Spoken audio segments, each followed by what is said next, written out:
Hello class, welcome to another session of the mini speaker modeling that I have prepared. So I will get started. So we're using Rhino 7 again for the modeling process. So the commands that we will run through will be surface model for revolve, split, and trim. For the solid commands, caps, extrude, Boolean difference, fillet edge, and of course we'll export to 3D printing. Okay, so I'll go to my perspective view and turn on my shaded mode. All right, so for this, I will just basically hide these items, maybe this as well, and go straight into the curves that I have prepared. So the first thing that we want to do is there is a lot of revolve that is involved in this exercise. So revolve can be found at surface command revolve. So basically revolve requires, again, your curve, your start point, axis, and then the degree that you want to revolve your item with. So this is the first curve that I've selected. Press enter. Start of revolve is, so I will use my O snap, turn on my O snap, and have it as center. So center of the revolve, and oops, let me just do that again. Cancel, I just press escape key, surface revolve, curve, start of revolve, center to center. I'll just borrow the circle at the top as any reference. Right, so command will ask start of angle 0, enter, and then 360, enter, and we're done. So this is the base of the speaker that we have constructed. We'll talk about the cap shortly. So the next revolve that we will be working with, it's the cushion here. Start a revolve, and we could also pick on the surface as a reference. Start and end, 0, 360 degree, yes. So we've constructed 2 items. So the last one that we want to revolve is basically this 2 shape. All right, since we are working with these 2 surfaces, we might as well revolve it together. Enter, start a revolve, center, and then endpoint to here. Oops. That's a undo or escape. Revolve, start, and then I forget that I should pick on endpoint 360. Okay, so basically we finished with the revolve. Next we want to do is let's clean up this top part here that we will be working with quite a fair bit. So let me just pick on these guys and hide them. I'll just unhide them. I'll show you later. So this is a 2 surface component. We will split them up. Okay, we'll split them up by using the split command. So surface objects to split on the command. This is the object to split. And this is my cutting object. Enter. And so therefore now we have 2 components, two halves of the sphere that we have created. All right, so we want to remove this excessive area. We could have a look at ghosts views. It's one of the best shading that we can use. Many times it probably facilitate a lot better sometimes. All right, so let's move on with split, or we can use trim. All right, trim, we can exercise trim, enter. Object to trim would be the excessive surface on this part. So once that's done, escape key just to remove the command. So now visually we have 2, and then there's an internal components. All right, so this half is completed and the bottom half is all completed. I will turn on the show objects. So if you move to Rhino hide commands, hide icon, you will see a left and right mouse. So the left is to hide, left mouse is to hide, and then right mouse is to turn everything on. Okay, so, but however, I will not need this. I will off it for now. Okay, let's go into shaded. Allows us to see a lot fixed views. So I'm going to select the base now and start working on the cap, solid cap. I'm done with that. And this item do require cap. If you really can't see it visually, if I turn this on, you'll see that it is not a poly surface or not a closed poly surface. So in order to do that, we turn on solid and then cap. So now this two item is cap. I would again use the hide object so we can see this a lot clearer. So we're gonna pick on this and the bottom half of the sphere and join them as one component. And this will also allow us to solid cap. So this is done. And so if this is done, I'm gonna hide this. So we're left with the top cap. So again, we're gonna solid and then cap it, finish. So we want to now use the 4 elliptical shapes at the base of the plane to basically use the Boolean difference that we have actually just annotate here Boolean difference. So solid, extrude plane curve. Just give a rough estimate height. Anything that is higher than the cap, that's fine. Okay, so you can see that we are just using this to subtract this 4, which at the end, it's also just making way for the shape to take place. So Boolean, it's found at solid and difference here. Select the item, enter, and pick on a 4 elliptical shape.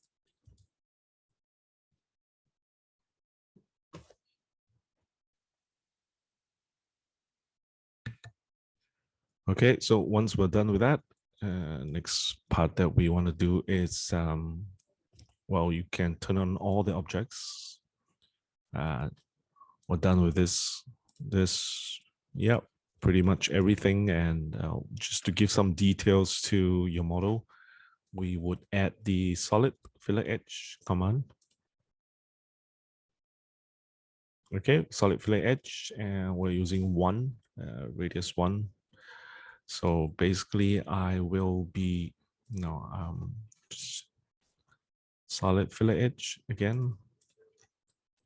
I think this time around I'll pick on this and this. Enter, enter. Okay, or reason is I just want to take this and then hide. Okay, and work on this separately. So there's nothing that blocks me from using it. So solid fillet edge again. This time around, I window the whole entire items. Obviously, I would not need this portion to be fillet edge, and so therefore I will remove them from the highlight by pressing the Control key on your keyboard and deselect these selections.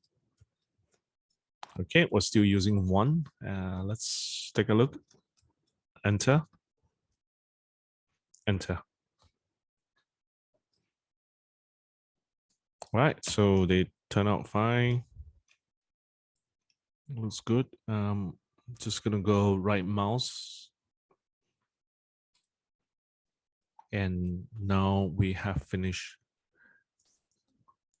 completely all the components that we are intended to do for.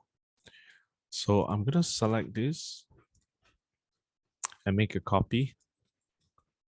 Okay, so one of the quickest way to copy in Rhino, it's by using the gumball. Yeah, gumball is found right here. All right, so I'm going to pick on the red axis, which is the x-axis, and press the alternate key. Okay, so I make a copy of this just to explain to you. Now we will be talking about export 3D printing. So if you have an idea what 3D printing is, if you look at this component, you will realize that this item generally can be printed in many ways. However, the decision is if you are using this component, okay, to print, it's possible. And because of the overhang, many things about overhang, many items about overhang has to be considered. Take for example, this area here. I'm at the front view now. This is not something that 3D printers like in terms of overhang, because even if you can generally support, the support may not be able to reach here, or you would have a difficulty in cleaning up. So this is fine. I'll just draw a line across. So this way up, it's all fine for printing because there's a draft angle here that still allows the printer to be okay to print. And until this point, then the structure that is printed will not be able to hold up because gravity is working against it. So your model would face some challenge there as it starts to print. So sometimes you will have items that I'm going to shade this. So instead of this, you need a lot of support. Okay, so with that in mind, this overhang here doesn't work very well. Okay, so what about the next one? So if we were to print the dome, it's fine until this portion here.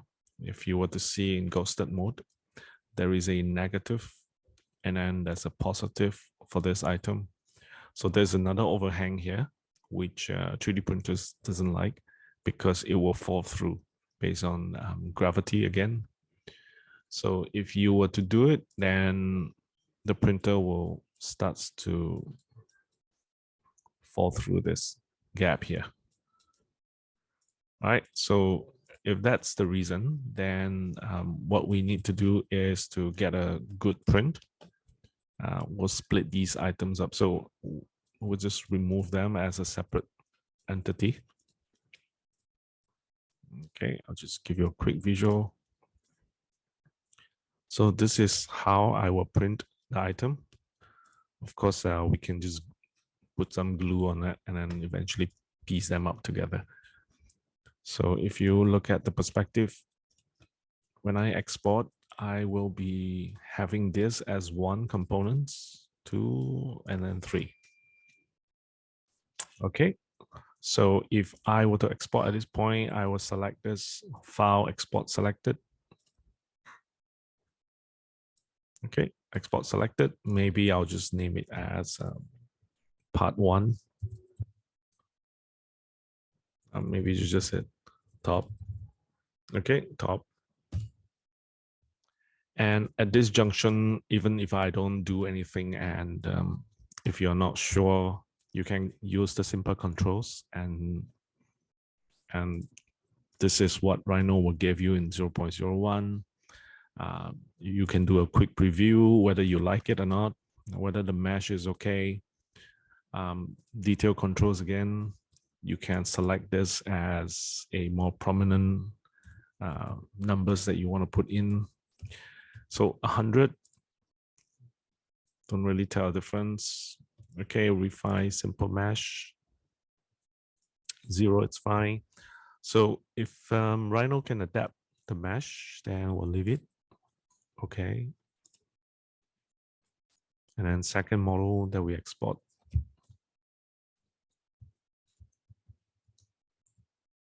Just call it middle. Okay. And then export again, preview if you want to know and be very sure.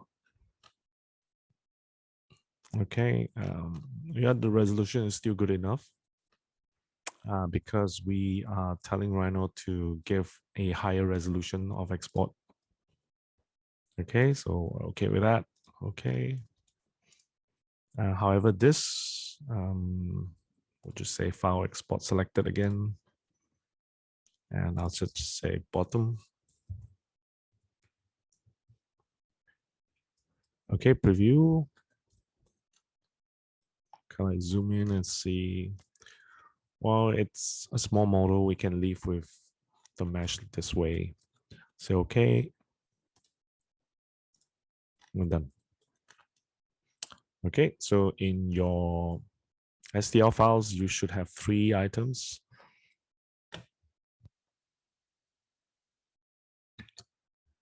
And yeah, we'll take it from here. I will put some pictures at the end of this video and show you the printout effect. All right, thank you.